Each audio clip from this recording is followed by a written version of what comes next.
The listening part of the occupational English test has 3 parts, and in each part you hear a number of different extracts. At the beginning of the test, you will hear a beep sound.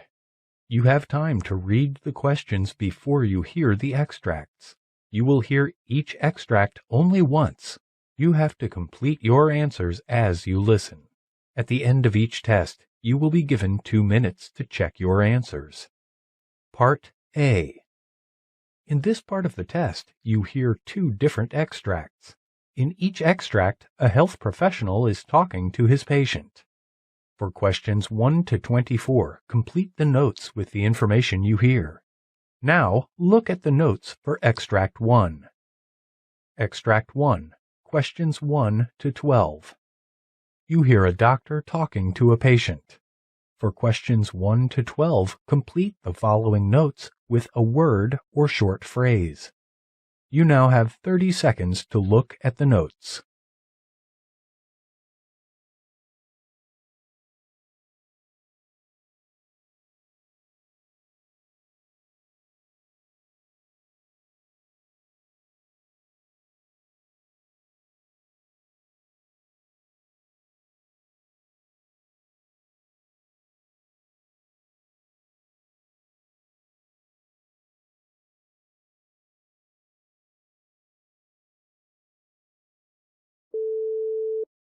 Hello, doctor. Good morning.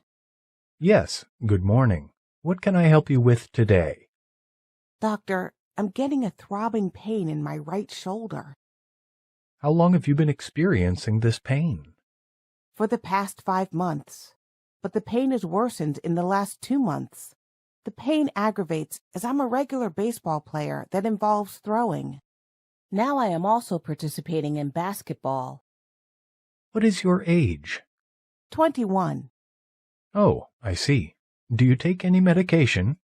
I was taking non-steroidal anti-inflammatory drugs and muscle relaxant medications. Are you allergic to any medicines? No, doctor. Have you had any surgery or any diseases? No. Do any of your family members have any diseases? Yes, my mother has arthritis. Do you drink or smoke? No, doctor. Well, your blood pressure is 116/68, respiratory rate 16, heart rate is 68, and weight 165 pounds. Your right shoulder shows evidence of swelling and tenderness. Radial pulses are 2/4. Bilateral. Brachial pulses are 2/4. Bilateral. Range of motion of your right shoulder shows decreased flexion, decreased extension, decreased adduction, decreased internal rotation, decreased external rotation. Left shoulder is normal. External rotation is fair. Internal rotation is poor. Rotator cuff impingement is moderate. Your X-ray report reveals presence of cuff arthropathy. You have developed rotator cuff syndrome in your right shoulder. Actually, the rotator cuff is a group of muscles and tendons surrounding the shoulder joint. A rotator cuff injury causes a dull pain in the shoulder and often worsens when you try to sleep on that side. Often, rotator cuff injuries occur in people who perform overhead motions repeatedly in their jobs or sports. Without treatment, rotator cuff injuries may result in permanent loss of motion or weakness, which may result in progressive degeneration of the shoulder joint. Although resting your shoulder is essential for the recovery, keeping the shoulder immobilized for a long duration can cause the connective tissue to become thickened and tight, a condition called frozen shoulder. I am prescribing you Vioxx 25 mg tablet once per day. I am giving you an injection to your shoulder joint with Celestone Solispan 1.0 cc. If the condition is not improved within 15 days, then I would order an arthroscopic tendon repair in which a tiny arthroscope and tools are inserted through small incisions to reattach the torn tendon to the bone.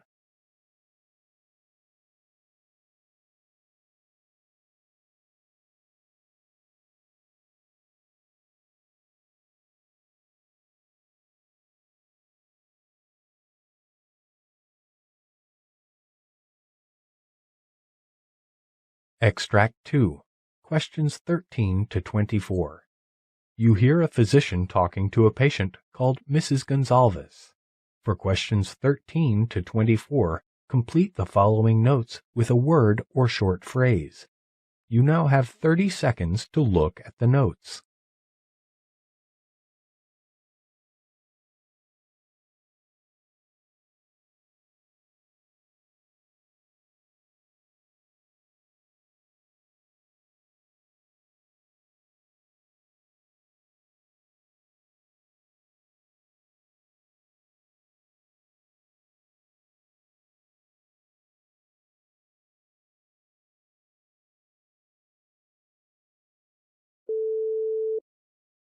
Hello, doctor. Good morning. Good morning. May I know your problem? Well, when I was walking into a store yesterday, I felt dizzy and had some cold sweats, some shortness of breath, but there was no chest pain, nausea, or vomiting. I suddenly sat down and lost consciousness for a minute or so. However, there wasn't any tonic-clonic movements.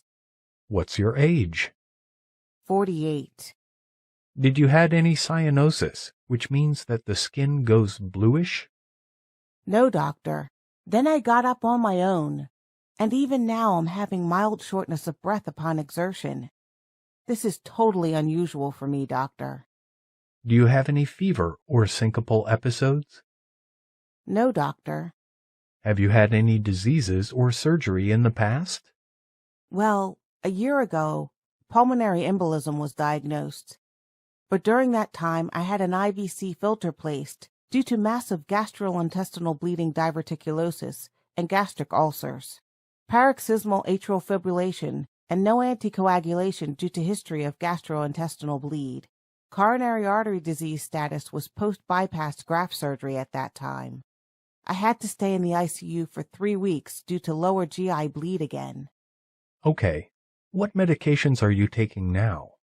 Aspirin, potassium, Lasix, levothyroxine, lisinopril, Pacerone, Protonix, Toprol, vitamin B, Zetia, Zyrtec. Are you allergic to any medicines? Yes, to sulfa. Well, your blood pressure is 155/57. Pulse rate is 61. Respiration's 18. And oxygen saturation is 95% on room air. No lymph nodes or masses. No lower extremity edema. No redness or hotness. The laboratory reports show creatine 2.1 and hemoglobin 9.6. Your chest X-ray is clear. You have developed pulmonary embolism with contraindication to anticoagulation due to recurrent gastrointestinal bleed. Status post-IVC filter. You have also developed mitral valve disease, coronary artery disease, and peripheral vascular disease per cardiology. No evidence of chronic thromboembolic disease per VQ scan. We cannot rule out pulmonary hypertension. Shortness of breath upon exertion. You will need a pulmonary function test as an outpatient. I will do oxygen saturation with ambulation to prevent it causing loss of consciousness.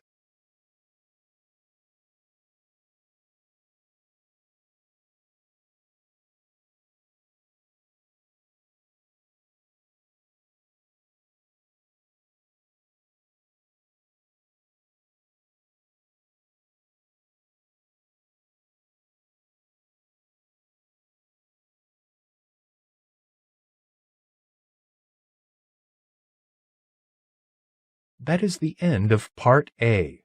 Now look at Part B. Part B. In this part of the test, you will hear 6 different extracts. In each extract, you'll hear people talking in a different healthcare environment. For questions 25 to 30, choose the answer A, B, or C, which best fits according to what you hear. You will have time to read each question before you listen to the audio. Complete the answers as you listen to the audio. Now look at question 25. You hear a discussion between a physician and nurse explaining about schistosomiasis and its causes. Now, read the question.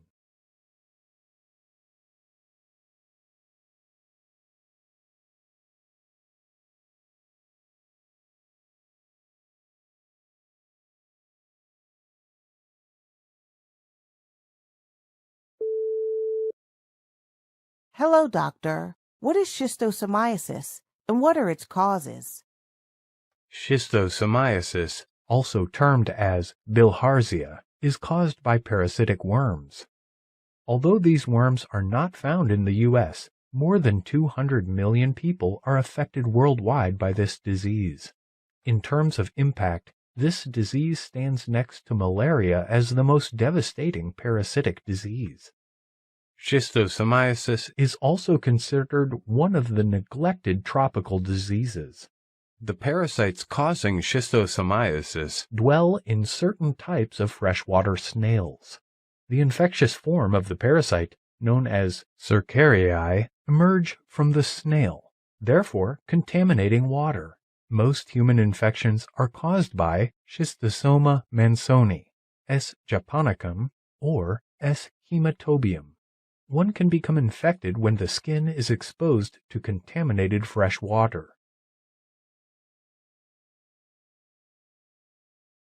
Question 26. You hear a discussion between two doctors about the importance of measuring serum amylase or serum lipase.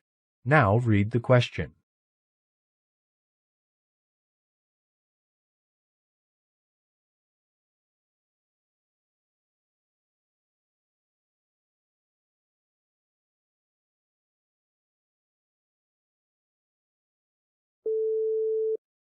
Doctor, can you explain to me whether measuring serum amylase or serum lipase is significant for acute pancreatitis? Well, measuring both serum lipase and serum amylase is not necessary. Measuring serum lipase alone is adequate for diagnosing acute pancreatitis, since it is more effective than serum amylase, especially because it rises more quickly and remains elevated longer. According to a study of 151 patients with acute pancreatitis, the sensitivity of lipase was about 97% and the specificity was almost 100%. Contrarily, the sensitivity of amylase was just 79% and the specificity was 99%. Therefore, amylase should be replaced by lipase as the first-line laboratory investigation for suspected acute pancreatitis. Question 27. You hear a discussion between two doctors about the misdiagnosing of acute cardiorenal syndrome as renal injury due to hypovolemia. Now, read the question.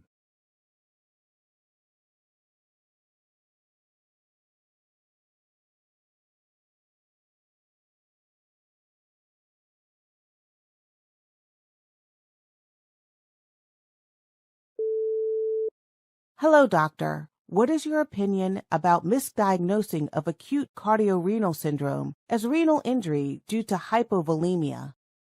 Often, acute cardiorenal syndrome is misdiagnosed for renal injury due to hypovolemia. Patients with stable heart failure normally have mild hypervolemia at baseline. However, they can become hypovolemic due to severe diarrhea, overaggressive diuretic therapy, or other causes. Although the fluid status of these two conditions are different, they are often difficult to distinguish. Urine electrolytes suggest a pre-renal acute kidney injury in both of these conditions. However, a history of recent diuretic overuse or recent fluid losses may help identify hypovolemia.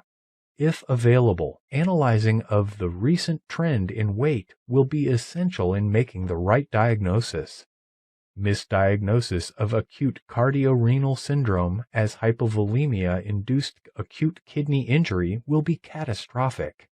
In case the volume depletion in acute cardiorenal syndrome is erroneously judged to be the cause of acute renal injury, Therefore, fluid administration can further worsen both renal and cardiac function.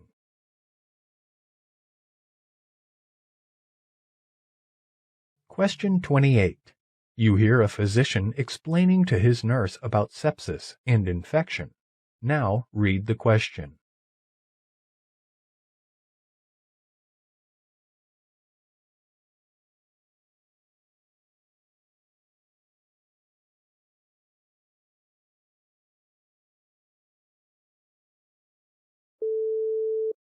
Doctor, what is sepsis? Sepsis is the extreme response from our body to an infection. This is a life-threatening condition, and without timely treatment, sepsis can rapidly cause tissue damage, organ failure, and mortality. This happens when an individual already has an infection in his lungs, skin, urinary tract, or somewhere else, triggering a chain reaction throughout the body. 4 types of infection that are often connected with sepsis are lungs, kidney, skin and gut, and the most frequently identified germs that cause infections and can develop into sepsis include Staphylococcus aureus or Staph, Escherichia coli, and certain types of Streptococcus. An infection occurs when germs enter into the body and multiply, causing illness, organ and tissue damage, or disease. In case that infection grows aggressively, resulting in a life-threatening condition, is called sepsis.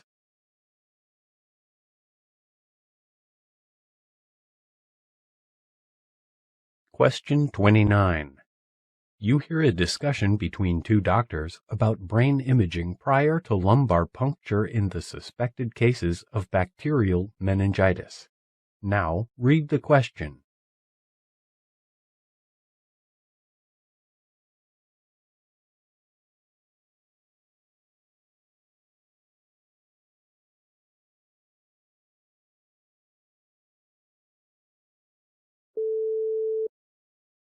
Hello, doctor. Can you please explain to me when the brain should start the imaging precede lumbar puncture in the suspected cases of bacterial meningitis? For the patients with immunodeficiency or focal neurologic deficits, or with altered mental status or seizures in the past 7 days, a brain imaging should be performed prior to lumbar puncture. Moreover, corticosteroid therapy and empiric antibiotic should be started immediately after lumbar puncture without waiting for the results.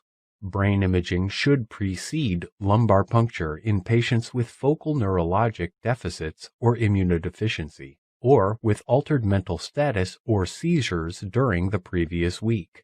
However, lumbar puncture can be safely done in most patients without first obtaining brain imaging.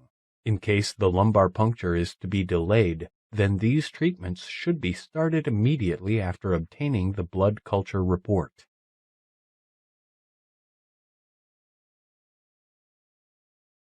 Question 30. You hear a monologue by a physician about managing aneurysmal subarachnoid hemorrhage. Now read the question.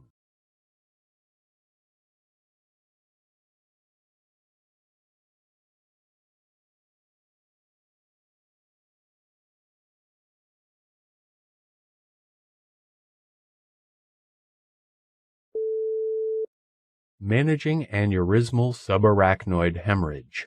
Patients with aneurysmal subarachnoid hemorrhage are at high risk of complications such as delayed cerebral ischemia, rebleeding, cerebral infarction, and mortality. The main symptom is the abrupt onset of severe headaches. When this condition is suspected, a tomography without contrast should be performed. However, positive outcomes are seen when patients are managed in a high-volume center with a specialized neurointensive care unit. Early aneurysm repair by surgical clipping or endovascular coiling is the best strategy to reduce the risk of rebleeding. Medical and neurologic complications such as increased intracranial pressure, hydrocephalus, seizures, hyponatremia, delayed cerebral ischemia, hypovolemia, and cardiac and pulmonary abnormalities are extremely common.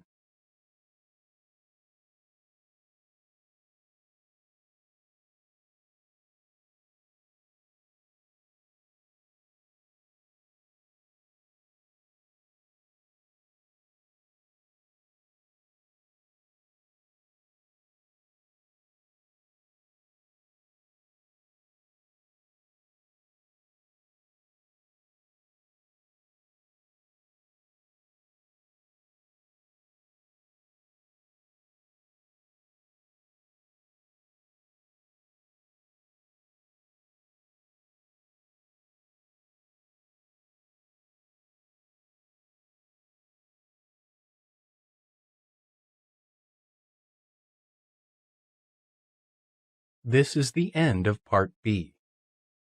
Now look at Part C.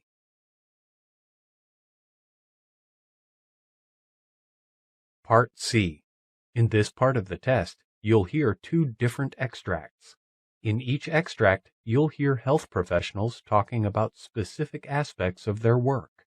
For questions 31 to 42, choose the answer A, B, or C, which best fits according to what you hear. Complete the answers as you listen to the audio. Now look at Extract 1. Extract 1. Questions 31 to 36. You hear the doctor's lecture on acute cardiorenal syndrome. You have 90 seconds to read questions 31 to 36.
Cardiac and renal function are intricately interdependent, and failure of either of these organs causes injury to the other organ in a vicious cycle of worsening function.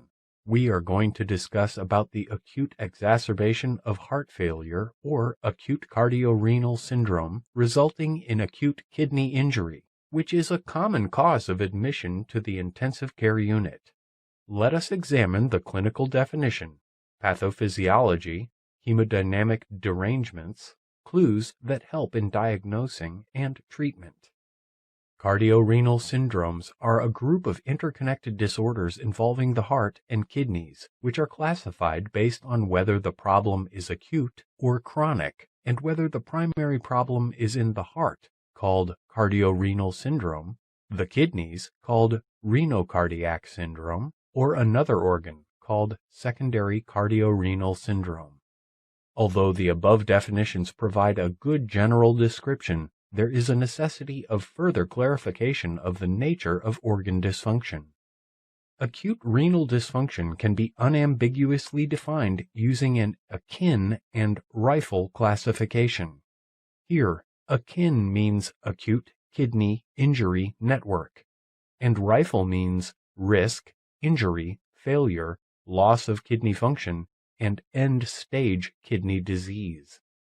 On the other hand, acute cardiac dysfunction is an ambiguous term that includes pathophysiologically and clinically distinct conditions.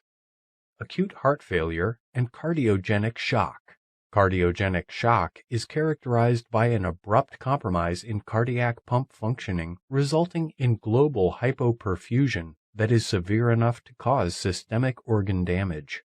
On the other hand, acute heart failure is defined as gradually or rapidly worsening symptoms and signs of congestive heart failure due to worsening pulmonary or systemic congestion.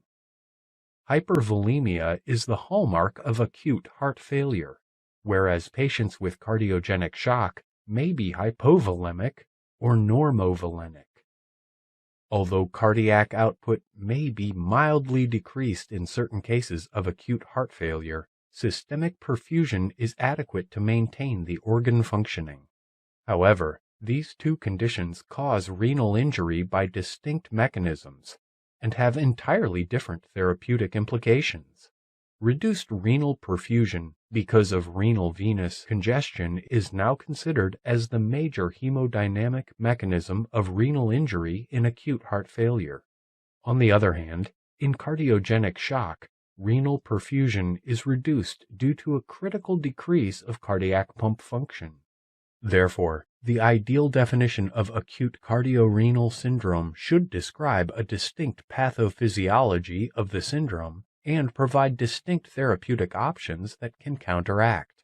Hence, we suggest that renal injury due to cardiogenic shock should not be included in its definition. So, discussion of acute cardiorenal syndrome is limited to renal injury caused by acute heart failure. Multiple mechanisms have been implicated in the pathophysiology of cardiorenal syndrome. Sympathetic hyperactivity is a compensatory mechanism in heart failure and may be aggravated in case cardiac output is further decreased. Its effects include constriction of afferent and efferent arterioles, causing decreased renal perfusion and increased tubular sodium and water reabsorption. Different strategies can be followed to prevent acute cardiorenal syndrome. An optimal outpatient diuretic regimen to avoid hypervolemia is very critical. Patients with advanced congestive heart failure should be monitored thoroughly in dedicated heart failure clinics until their diuretic regimen is optimized.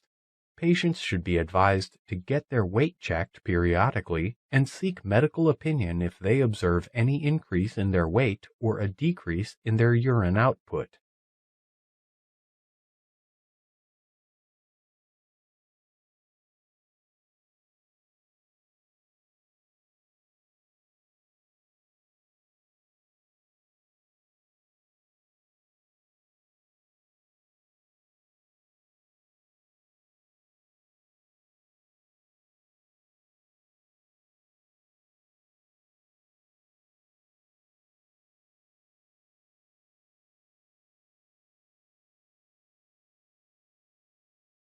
Extract 2. Questions 37 to 42.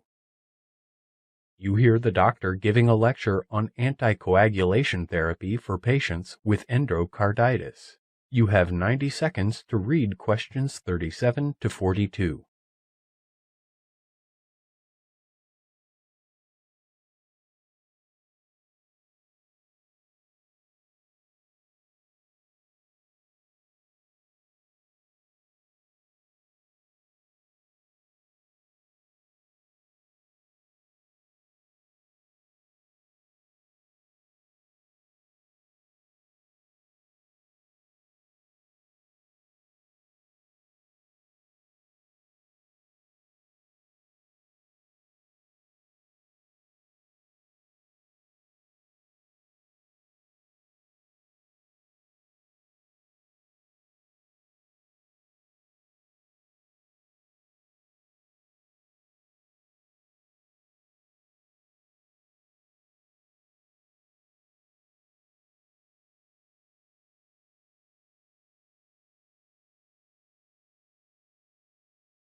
Hello, doctor. Can the patients with endocarditis be safely anticoagulated? Managing anticoagulation in patients with endocarditis needs a personalized approach, using a careful risk-benefit evaluation on a case-by-case basis. There is a lack of high-quality evidence. Therefore, the recommendations also vary according to the clinical condition. Newly diagnosed native valve with endocarditis itself is not an indication of anticoagulation. The question of anticoagulation arises in patients who have a pre-existing or coexisting indication for anticoagulation, such as deep vein thrombosis, atrial fibrillation, pulmonary embolism, or an artificial prosthetic heart valve. The question becomes yet more complex in patients with cerebrovascular complications and a coexistent strong indication for anticoagulation. Earlier studies have suggested a significant risk of cerebral hemorrhage with anticoagulation in patients with native valve endocarditis. Consequently, some experts have expressed skepticism about these findings. Moreover, this skepticism arises from the studies that showed a lower incidence of cerebrovascular complications and smaller vegetation size in patients with prosthetic valve with endocarditis, in which most of the patients received anticoagulation therapy. The mechanism responsible for this effect is considered that the vegetation is an amalgam of destroyed cells, fibrin, and platelets, with anticoagulation preventing the growth and propagation of this aggregation. Some experts are of the view that the incidence of ischemic stroke with hemorrhagic transformation in patients with endocarditis receiving anticoagulation is overestimated. According to this concept, the beneficial effects at least counterbalance the harmful effects of anticoagulation. Moreover, the recent studies have shown that patients on anticoagulation tend to have fewer cerebrovascular complications and smaller vegetations. The studies reveal that not only are the cerebrovascular complications less common in patients who were already on anticoagulation when endocarditis was diagnosed, but also there was no increase in the rate of hemorrhagic lesions. These were all non-randomized studies, and most of the patients had native valve with endocarditis diagnosed at an early stage. Significantly, these studies revealed that there were only beneficial effects of anticoagulation if the patient was receiving warfarin before the diagnosis of endocarditis and initiation of antibiotic therapy. No benefits from anticoagulation were seen once antimicrobial therapy had begun. Therefore, starting anticoagulation and antiplatelet therapy for the sole purpose of stroke prevention is not advised for the patients with newly diagnosed endocarditis. For most of the patients with endocarditis and stroke or suspected stroke, anticoagulation and antiplatelet therapy should be temporarily discontinued. This is a need of careful evaluation, individualized assessment of the patients and the risk factors predisposing the patients to cerebrovascular complications, such as large vegetations or very mobile vegetations, or causative pathogens such as Candida spp or S. aureus. Therefore, may prompt temporary suspension of antiplatelet and anticoagulation therapy. In case there is a clear pre-existing or coexisting indication for these agents and surgery is not expected, consider continuing anticoagulant and antiplatelet therapy, providing that patients are free from the risk factors described above and suspicion of stroke has been excluded. In case surgery is considered for the patients with a clear pre-existing or coexisting indication for these agents, then a short-acting anticoagulant such as intravenous or low molecular weight heparin can be given as a bridge to surgery.